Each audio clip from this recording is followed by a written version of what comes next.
ইসলামের প্রথম স্লোগানটাই হলো ইকরা। বলা হয়েছে যে এই জাতি হলো উম্মাতুল ইকরা, কিন্তু লা তাকরা। আমরা আবার পড়ুয়া জাতি, কিন্তু আমরা পড়া ভুলে গেছি। পড়া থেকে এখন যোজন যোজন মাইল দূরে চলে গেছি। এটা আমাদের ব্যর্থতা। এটা ব্যর্থতার কারণে 1200 বছর শাসন করেও আমরা আজকে সবচেয়ে পিছনের জাতি হিসেবে চলে যাচ্ছি। এটা উত্তরণের একটাই কথা, আবার পড়াশোনা করতে হবে। তো আমরা চাচ্ছি হিফুল হুজুরের মাধ্যমে আমাদের এলাকায় আশপাশে শুধু এখন 4 সমাজ না, বক্তার গ্রুপে গালিগঞ্জ হয়ে আস্তে আস্তে এটা বড় যাবে। ওই যে বড় করে চিন্তা করে ছোট করে শুরু করে, আমরা বড় করে চিন্তা করেছি, এখন ছোট করে শুরু করলাম, এলাকা থেকে শুরু করলাম, আস্তে আস্তে বড় দিকে যদি আল্লাহ। আসসালামু আলাইকুম ওয়া রাহমাতুল্লাহি ওয়া বারাকাতুহু। আজকে হিফুল হুজুর সংগঠনের উদ্যোগে আয়োজিত হিফজুল কোরআন এবং গ্রাজুয়েট সম্পন্নকারী ছাত্রদেরকে সম্মাননা স্মারক প্রদান এবং আজকে ঈদ পূর্ণমিলন অনুষ্ঠান, আমি প্রথমেই আল্লাহ সুবহানাহু ওয়া তাআলার দরবারে আপনাদেরকে নিয়ে কৃতজ্ঞতা জানাচ্ছি। আমরা সকলে একবার কালিমাতুশ শুকর আদায় করব, আলহামদুলিল্লাহ। প্রিয় নবীজি মুহাম্মদ সাল্লাল্লাহু আলাইহি ওয়াসাল্লামের প্রতি দরুদ শরীফ পড়ছি, আমরা সকলে পড়ি সাল্লাল্লাহু আলাইহি ওয়া আলা আলিহি ওয়া আসহাবিহি ওয়ান নাস আজমাইন। বিসমিল্লাহির রহমানির রহিম। লাকাদ কানা লাকুম ফি রাসূলিল্লাহি উসওয়াতুন হাসানাহ ইলা আখিরিল আয়াত। যে আমরা জানি আমাদের জীবনের জন্য আদর্শ আছে, আর সেই আদর্শ হলো প্রিয় নবীজি মুহাম্মদ সাল্লাল্লাহু আলাইহি ওয়াসাল্লাম। আমার থিসিসের যে বিষয়টা ছিল, স্টাডি অন সেলিব্রেশন অফ মিলাদুন নবী সাল্লাল্লাহু আলাইহি ওয়াসাল্লাম ইন হিউম্যান লাইফ, মূলত রাসূল সাল্লাল্লাহু আলাইহি ওয়াসাল্লামের জীবনের উপরই আমার গবেষণা। যদিও এটা মহাসমুদ্র, এটা কোন কিনারা করার মতো কিছুই নেই, কিন্তু হিউম্যান লাইফ আসার কারণে কিছুটা আমি গবেষণার মধ্যে যে বিষয়টা আমি বাস্তবিক অর্থে উপলব্ধি করতে পেরেছি, বিষয়টা হলো যে রাসূলুল্লাহ সাল্লাল্লাহু আলাইহি ওয়াসাল্লাম 23 বছর জিন্দেগি, যেটা নবুয়ত পরবর্তীতে এবং নবুয়তের পূর্বে 40 বছর, 63 বছর জিন্দেগিটা আমাদের জন্য একটা প্যাকেজ। এটা সাধারণ প্যাকেজ না, এটা হলো ব্যক্তি পরিবর্তনের প্যাকেজ, এটা হলো সমাজ পরিবর্তনের প্যাকেজ, এটা হলো রাষ্ট্র পরিবর্তনের প্যাকেজ, এক কথায় গোটা পৃথিবী পরিবর্তনের প্যাকেজ। এজন্য সবাই বলেছে মুহাম্মদ সাল্লাল্লাহু আলাইহি ওয়াসাল্লামের ব্যাপারে, মুহাম্মদ সাল্লাল্লাহু আলাইহি ওয়াসাল্লাম is the best person in the world. এটা তো সবাই কথা বলেছে, মাইকেল এইচআর বলেছে, সবাই চূড়ান্ত এটাই রায় দিয়েছে যে পৃথিবীর মানুষ সভ্যতা দেখেছে, তন্ত্র মন্ত্র দেখেছে। কোন তন্ত্র মন্ত্র সভ্যতার মাধ্যমে পৃথিবীর মানুষের নৈতিক চরিত্রের পরিবর্তন হবে না, পৃথিবীর সভ্যতার পরিবর্তন হবে না। যেটা মুহাম্মদ সাল্লাল্লাহু আলাইহি ওয়াসাল্লাম 23 বছরে দিয়েছেন, ওইটার মাধ্যমে পরিবর্তন হবে। তো আমি যে কারণে কথাটা বললাম সেটা হলো এই, আমরা গবেষণা করেছি বা পড়ালেখা করেছি, আলহামদুলিল্লাহ থিসিস কমপ্লিট। এখন ওই থিসিস কমপ্লিটের মধ্যে রাখলে তো শেষ হবে না, এখান থেকে আমার কিছু দায়বদ্ধতা আছে। ওই দায়বদ্ধতার প্রশ্ন আল্লাহর কাছ থেকে যাতে আমি উত্তর দিতে পারি, ওই উত্তরটা জানার জন্য, উত্তরটা দেওয়ার জন্য আমি সিস্টেমের জীবনের মধ্যে একটা জিনিস আছে যে পৃথিবী বিনিময়ে আমাদেরকে বানানো হয়েছে, কুনতুম খায়রা উম্মাহ, আমাদেরকে শ্রেষ্ঠ নবীর শ্রেষ্ঠ উম্মত বলা হয়েছে।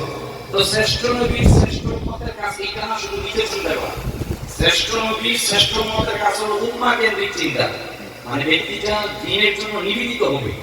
আমার একটা ভাই জাহান্নামে যাবে, আমি এটা তাকিয়ে তাকিয়ে দেখুন, আমি তো ভালো আছি, আমার তো টাকা পয়সা আছে, আমি ওয়াজ করতেছি, হাদিয়া পাচ্ছি, সমাজের লোকজন আমাকে ভালো বলতেছে, কত কিছুই তো আমার তো চলতেছে। না না না, তাহলে আমার রাসূলুল্লাহ সাল্লাল্লাহু আলাইহি ওয়াসাল্লাম আদর্শ কিছুই আমার মধ্যে আসে না, ওইটাও আমি স্বার্থপরতার মধ্যে এসেছি। না না, এই স্বার্থপরতা থেকে দূরে যাওয়ার জন্য তিনি আমাকে অনুপ্রাণিত করেন যে হিন্দু হুজুর সংগঠন করতে হবে। এটা কি আমি তো জানি, কোরআন হাদিস বলেছে হিন্দু হুজুর রাসূলুল্লাহ সাল্লাল্লাহু আলাইহি ওয়াসাল্লামের একমাত্র স্বীকৃতিপ্রাপ্ত যে সংগঠনটা, এটা সামাজিক উন্নয়নমূলক সংগঠন, এটার মধ্যে বিভিন্ন সেক্টরের মধ্যে কাজ করে। দেখেন আল্লাহ নবী সাল্লাল্লাহু আলাইহি ওয়াসাল্লাম যখন আসলেন, এসে দেখলেন 1 নাম্বার শিরকের সমস্যা, 2 নাম্বার সুদের সমস্যা, 3 নাম্বার নারীদেরকে মানুষ মূল্যায়ন করে না, 4 নাম্বার গোত্রে গোত্রে দ্বন্দ্ব, কত সমস্যা। আল্লাহ নবী সাল্লাল্লাহু আলাইহি ওয়াসাল্লাম তো নার্ভাস হন না, তিনি দেখেছেন যে যত সমস্যাগুলো সব এক কাতারে আনলেন আর সবার পরে রাখলেন আল্লাহর প্রতি তাওয়াক্কুল। তিনি আমাদেরকে শিক্ষা দিলেন, সাহাবায়ে-কেরামদেরকে এই শিক্ষা দিলেন, 1 নাম্বার তুমি নিয়ত করবা, 2 নাম্বার তোমাকে ইখলাস প্রতিষ্ঠা করতে হবে, 3 নাম্বার তোমার উপর এর উপর তাওয়াক্কুল থাকতে হবে, ইস্তেকামত থাকতে হবে। এই তিনটা জিনিস, নিয়ত, ইখলাস, তাওয়াক্কুল বা ইস্তেকামত, এগুলা যেই কাজের উপর থাকবে ওইটার উপর সফলতা আসবে। হয়তো সাময়িক সময়ের মধ্যে বিপদ আসবে, বালা মুসিবত আসবে, সমালোচনার কারণে অনেক অনেক ধরনের কথা বলবে, অনেক অনেক ধরনের কটু কথা বলবে, ওইটা দেখা যাবে। এখন আমি যেটা কথা আপনাদেরকে বুঝাতে চাচ্ছি, বিষয়টা হলো আমরা আজকে হিন্দু হুজুরকে এখানে সামনে নিয়ে কাজ করছি, যেহেতু আমাদের রাসূলুল্লাহ সাল্লাল্লাহু আলাইহি ওয়াসাল্লাম আমাদের উদ্বুদ্ধ করেছেন মানব সেবা করার জন্য। সেই মানব সেবা করার জন্য আমরা একটা নাম চয়েস করলাম হিন্দু হুজুর। এটার কাজ কি?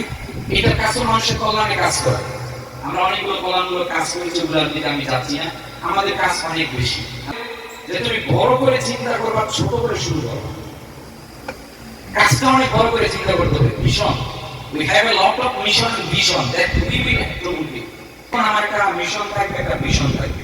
আমি মিশন হিসাবে কিনেছি ওয়াজ মাহফিল করে, গতানুগতিক ওয়াজ মাহফিল না, উম্মার পরিবর্তনের জন্য।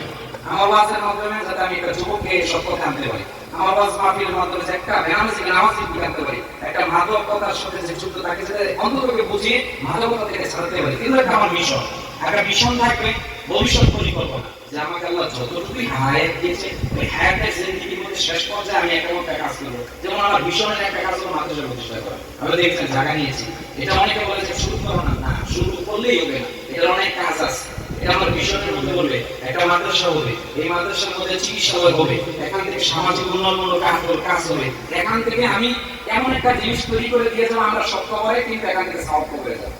আপনাদের প্রতি আমার এক নাম্বার উদাত্ত আহ্বান থাকবে, এরকম হুজুর আপনাদেরকে ডাকে। আমরা কাজ শুরু করেছি উত্তর কলকাতা থেকে উদ্বোধনের মাধ্যমে, কিন্তু এখন আমি উত্তর কলকাতায় কাজ করতেছি না, এখন সারা দেশব্যাপী কাজ করতেছি। এখান থেকে উত্তর কলকাতাকে আমরা আপাতত মাইনাস করে দিয়েছি, এখন কাজটা আমাদের সারা দেশ কেন্দ্রিক। পাঠ হিসাবে আমি আমার এলাকাকে রেখেছি, এই পাঠ হিসাবে কাজ করে যাচ্ছি। আমি দেখেন আপনারা কয়েকজন ছাত্র এখানে কোরআন তেলাওয়াত করেছে, আপনাদের ভালো লেগেছে না?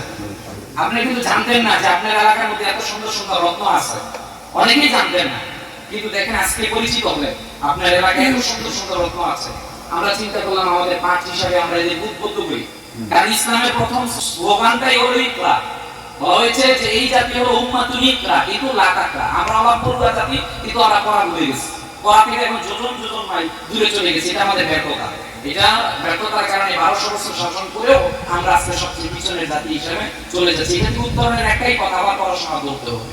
তো আমরা চাচ্ছি হিফুল হুজুরের মাধ্যমে আমাদের এলাকায় আশপাশে শুধু এখন 4 সমাজ না, বক্তার হবে গালিগঞ্জ হবে, আস্তে আস্তে এটা বড় যাবে। ওই যে বড় করে চিন্তা করে ছোট করে শুরু করে, আমরা বড় করে চিন্তা করেছি, এখন ছোট করে শুরু করলাম, এলাকাতে শুরু করলাম, আস্তে আস্তে বড় দিকে যদি আল্লাহ কবুল করে নেবেন। আমরা 2 জন হাফেজে কোরআনের জমান থেকে শুনলাম কোরআন তেলাওয়াত। আপনার এলাকার মধ্যে অনার্স শেষ করেছে, মাস্টার শেষ করেছে, আপনি তো জানেন না, আমরা জানি না, কেন আমাদের ব্যস্ততার কারণে।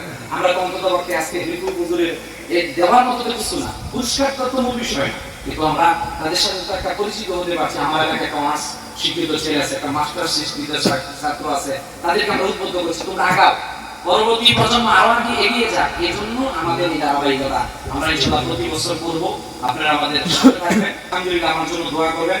আপনাদের শুধু দোয়া, টাকা পয়সা শুধু দোয়া আপনারা করবেন, বাকিটা কিভাবে সামনে নেওয়ার জন্য কাজ করতে ইনশাআল্লাহ ওইটা আপনাদের দোয়া নিয়ে আমরা ইনশাআল্লাহ সামনের দিকে এগিয়ে যাবো। আমি একটা কথা দিয়ে শেষ করছি, সেটা হলো আমাদেরকে প্রতিপক্ষ ভাববেন না, আমরা প্রতিপক্ষ না, আমরা আপনাদের কল্যাণে কাজ করতে চাই, কোনো আপনাদেরকে কষ্ট দিয়ে কাজ করতে চাই, কোনো মাইনাস না, সবাইকে আমরা একসাথে নিয়ে কাজ করবো, এটাই আমাদের নিত্য চেতনা।